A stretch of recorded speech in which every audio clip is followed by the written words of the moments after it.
गतकाली Bhubaneswar unit 5 स्थित कर्मचारी भवन ठारे ओडिशा पूर्त अवसरप्राप्त वर्क चार्जित रेगुलर सरकारी कर्मचारी संघ और ओडिशा वर्कर्स डिपार्टमेंट वर्क चार्जित रेगुलर कर्मचारी एसोसिएशन मिलित आनुकूल्य रे एक सांबादिक सम्मेलन और साधारण परिषद बैठकर आयोजन करा जायथिला।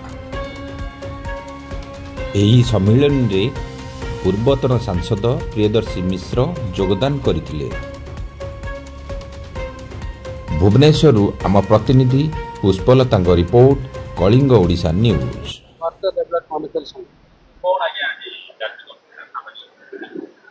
विशेषकर आज आम कार्यक्रम शुभ सूचना आम प्रति जिला पिला दबु बोली आज साधारण परिषद बैठक आह्वान विशेषकर धन्यवाद दबु मोहन माझी बीजेपी सरकार को सर्वोपरि धन्यवाद दबु जे कि आमर मुख्य पृष्ठपोषक श्री प्रियदर्शी महोदय और वरिष्ठ बीजेपी नेता श्री जगन्नाथ से साहाय्य सहयोग अत्यंत प्रशंसनीय।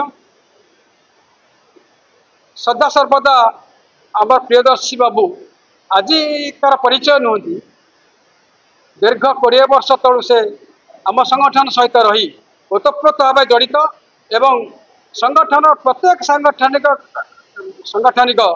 जो कार्यगुड़िक सब रोचे दाबी गुड़िक सब रोचे तत्कालीन मुख्यमंत्री पाखे पहुँचे एबेकार मुख्यमंत्री पाखे पहुँचे अर्थ विभाग में पहुँची ग्राच्युटी केमी हम से दिगरे से तत्पर होती।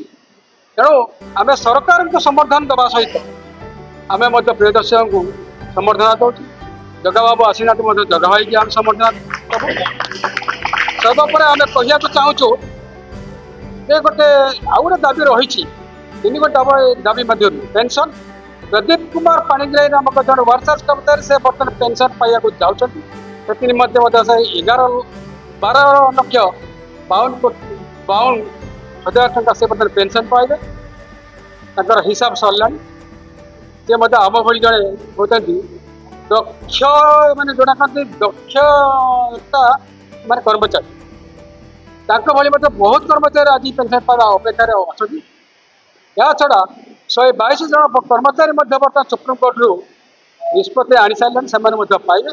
आम चाहूँ राज्य सरकार खाली से नदे सार्वजनीन करी जिते गुड़े कर्मचारी से टाइप अच्छा अवसर नहीं आज परिणत वयस भोक उपास जो रोच पेंशन दि जाऊ से आम मोहन सरकार को आम दाबी करूँ आम निकट में अली करुचु शेष मुहूर्त बचापा पेंशन निष्पत्ति जमी आम ग्राच्युटी निष्पत्ति लगे तमी पेंशन निष्पत्ति यही आम बीजेपी सरकार को आज आह्वान एवं निवेदन एवं अली। धन्यवाद। प्राप्त वर्कचार्ज रेगुलर कर्मचारी संघ आनुकूल्य आज मुख्यतः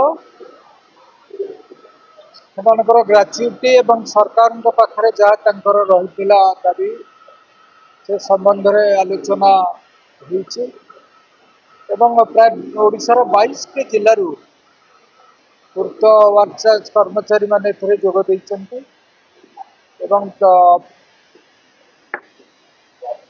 संघ धन्यवाद देवा चाहूँगी राज्य सरकार अर्थ विभाग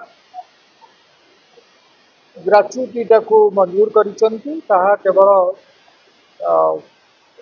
बाकी अच्छी जहाँ परिप्रकाश हम गजेट में प्रकाश पाइब हो पारि ना निश्चित भाव में हम आउ सब जहाँ रही बीएलआर नियुक्ति समय वर्कचार्ज चाकरी शेष पर्यंत 1972 नियम अनुसार ग्राच्युटी प्रदान सरकार निश्चित भाव में पदक्षेप नहीं माननीय मुख्यमंत्री एवं राज्य सरकार को वर्कचार्ज विभाग आंतरिक धन्यवाद कृतज्ञता ज्ञापन करुचे।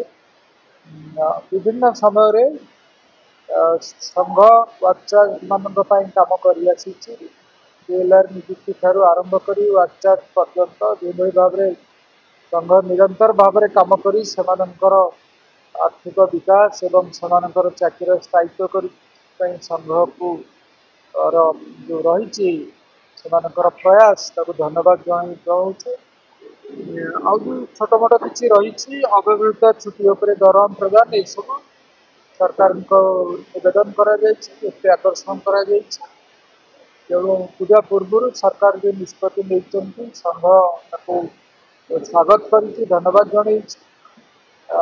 ତେଣୁ ସଂଘ ସରକାରଙ୍କର ଯାହା କାର୍ଯ୍ୟକ୍ରମ ରହିଛି ତାକୁ କିଭଳି ଭାବରେ ସୁଚିନ୍ତିତ ଭାବରେ ତାକୁ ପହଞ୍ଚେଇବେ, ଲୋକଙ୍କ ପାଖରେ କାର୍ଯ୍ୟଦକ୍ଷତା ବଢ଼େଇବେ, ସେଥିପାଇଁ ସଂଘର ଆଜି ନିଜସ୍ୱ ପ୍ରସ୍ତାବ ରହିଛି। ତେଣୁ ସଂଘ ସକାରାତ୍ମକ ଭାବେ କାମ କରୁଛି ଏବଂ ସରକାର ମଧ୍ୟ ଯାହା ସୁବିଧା ସୁଯୋଗ ଯାହା ଜଣାଇ ଦେଇଛନ୍ତି ତାହା ପାଇଁକି ଆମେ ତାକୁ ଧନ୍ୟବାଦ ଜଣାଉ ଏବଂ ଆଶା କରିବା ରହିଛି ସରକାର ଜଗନମୋହନ ମାଝୀଙ୍କ ସରକାର ନିଶ୍ଚିତ ଭାବରେ ଆଗାମୀ ଦିନରେ ମଧ୍ୟ ସରକାରଙ୍କର ସହଯୋଗିତା ରହିବ ଏବଂ ସଂଘ ସରକାରଙ୍କ ସହିତ ରହିକରି କାମ କରିବ ବୋଲି ଆମେ ଆଶା ପ୍ରକାଶ କରୁ। ଧନ୍ୟବାଦ।